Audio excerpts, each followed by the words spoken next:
So naked bikes versus sports bikes. What are your guys' opinions? Because personally, I've had both. So I'm going to jump on the bike and discuss a little bit further about my own opinions and what to expect from either kind. So I currently ride a sports bike, as you can see, and this is a 2012 Honda CBR 600F. So not the most committed sports bike, but a sports bike nonetheless. My previous bike was a Honda CB125R, which is a naked bike, for those who don't know. But I've ridden nakeds, I've ridden sports, I've ridden super sports. The only thing I've not touched on is adventure, so we'll skip that in this video. But it's the age-old question, naked bikes versus sports bikes. So for starters, before I make any points, I just want you to drop in the comments which is your preference and why, and let's see if anything that I say lines up with it. So I suppose the first category, we'll start with riding position, because I think when it comes to nakeds versus sports, this is probably the point that's the deal breaker for maybe a lot of people. So what are the main differences when it comes to riding position? Well, for starters, sports bikes have a much more committed bent over position, and there is a number of reasons for this. One of the reasons is because they utilise clip-on handlebars. As you can see there, it is, as it says on the tin, clip-on. Well, it's not exactly clip-on because you have got to tighten it up with a bolt. But clip-ons are essentially the handlebars as a separate assembly from each other, and they essentially clip on to part way down your front forks, as you can see. And this usually, just by the nature that you're clipping on in that way, means you're a little bit more committed down into the tank, whereas non-clip-ons, which a lot of nakeds and other bikes such as adventure bikes use, they're usually a straight through one-piece bar with stuff attached to it, which will then attach around the headstock. Sometimes they're on the forks. So if you ever hear anyone say about clip-ons, it's usually sports bike related. Another reason that the riding position is so different, is because your foot pegs are usually a lot higher and higher.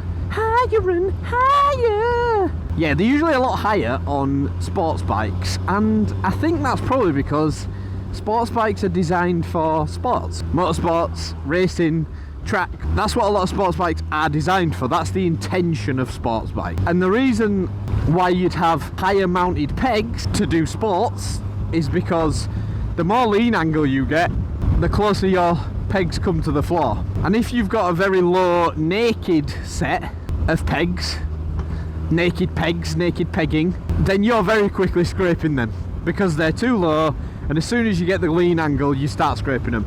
Even on this, you won't need tons of lean angle to start scraping these because these aren't as high set as super sports. So that already means sports bikes, you're more tucked up, you're more leant over, you're in the fetal position almost, depending on what sports bike you've got. Shall we? I might do a cheeky filter here and just whip back in and go proper naughty and go, oh, I'm going to take that little gap there. Could go all the way.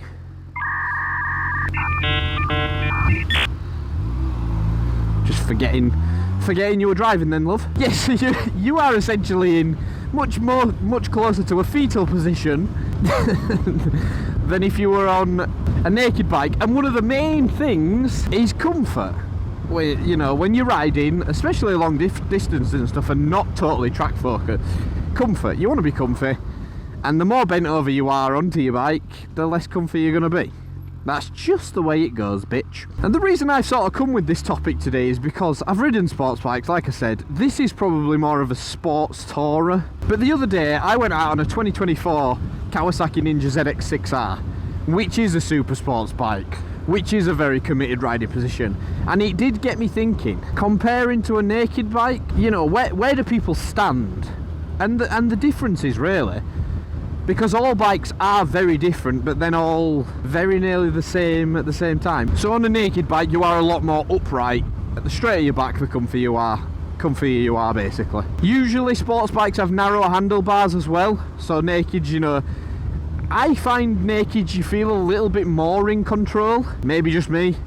But I think probably the wider grip makes you feel like that. So that's your riding position. So if you are sold for nakeds because you like comfort and like being naked, then there you go. Riding position is a thing you need to consider. So the next probably biggest thing I'd have personally thought is the aesthetics of the bike, the look. Both come with very cool characteristics. You've got sleek, clean looking sports bikes that can look super mean, matching fairings, and there's something gorgeous to be said, like, for example, the Ducati Panigale V4. Look at all that matching red, beautiful bodywork.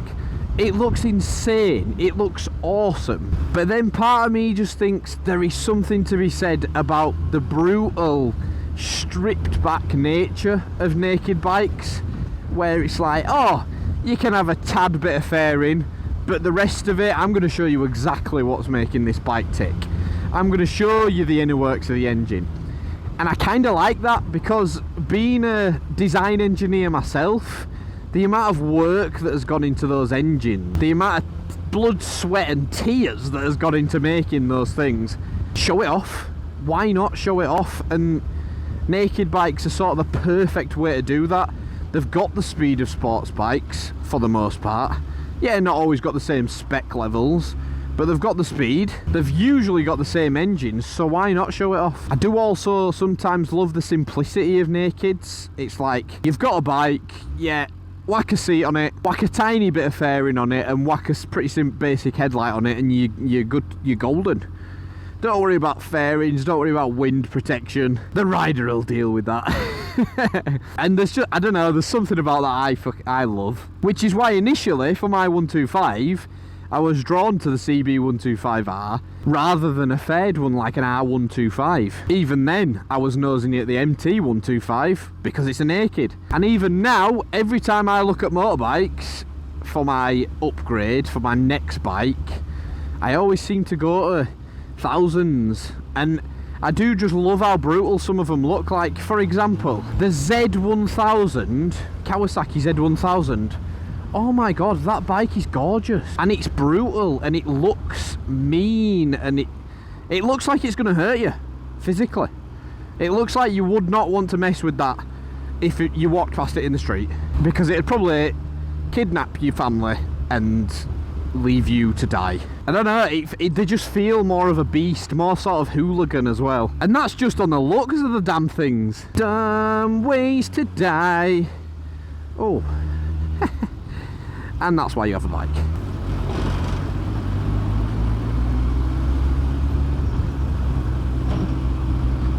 Oh, look at that, sneaking. Can't imagine that focus were overly happy with me. Oh yes, look at that. Traffic who? So I think the looks are so important to a bike. So me personally, so far, I think riding position, of course, naked gets the tick from me, personally. And then you move on to the looks of the bike. That's a tougher one, because there's beautiful points to both. So I think you can be a naked man or woman one day, the next day you can be a sports guy or a sports lass when it comes to looks, because I think comfort, you're not gonna one day want to be comfy and the next day want to be very uncomfortable. That's just not how that works. But can you one day want to have some bike that looks like this and the next day have a bike that looks something different? Yeah, of course you can. So I think I can't really choose for that one, so I'm going to have to say that's a tie. So it's 1-0 naked and then a draw. But the third point is where it does differ a little bit, where you're not discussing just comfort. You're not discussing just how the bike looks. And I think that's when you start to consider track days or the purpose for the bike. Because if you're just commuting, yeah, you want comfort. Of course you want comfort, because you're doing it day in, day out, to and from work. But when we're talking track, oh yes, if we're talking track focused, then that changes the ball. That changes the game, and it especially changes the game in terms of sports bikes.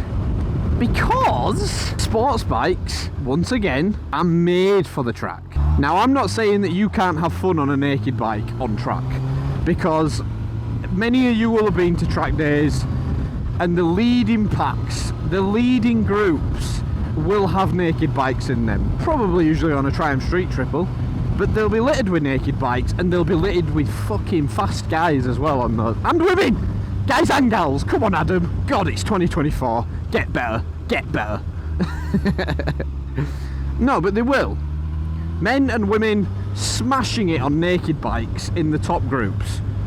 And you know you'll have seen it. So realistically, whoa, nearly dropped your bike, why don't you, Adam? So realistically, you can have tons of fun. It's definitely personal preference when it comes to tracks as well. If you're comfortable on a naked, sorted.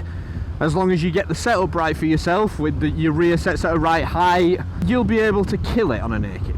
But I feel like if you get the right sports bike and you nail it on said sports bike, I think it'll just give you a next level of appreciation for the track. And now if we're talking stock, you know you're probably going to get a much more track focused stock version of a sports bike.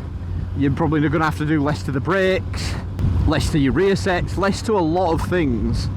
Tyres maybe, although I'm not sure, you probably always want to change your tyres for track. So in reality, comfort I want naked, looks I want either, and track wise I want sports. I'm a nice mixed bag there, but then you've got to ask yourself the question what you're going to be doing more of, and I'm going to be doing a hell of a lot more commuting.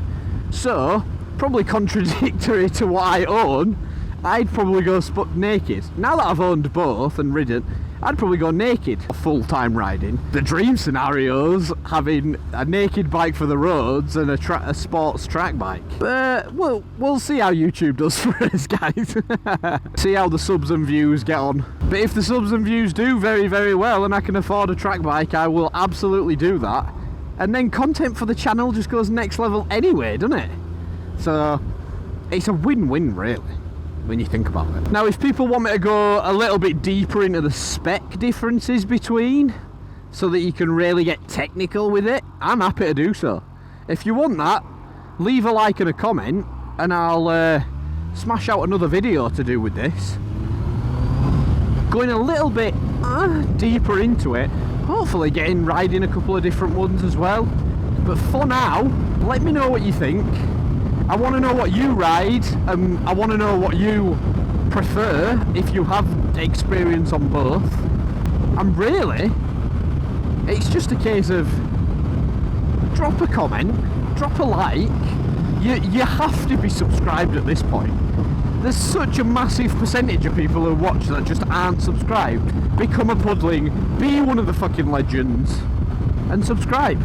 You won't regret it. I swear you won't regret it. I promise. No, honestly, you won't regret it. And if you regret it, sue me. Seriously, sue me. I'm going to spin it round in this later, bye. Brethren! Meow! But for now, thanks for watching. Let's discuss, bitches. Woo!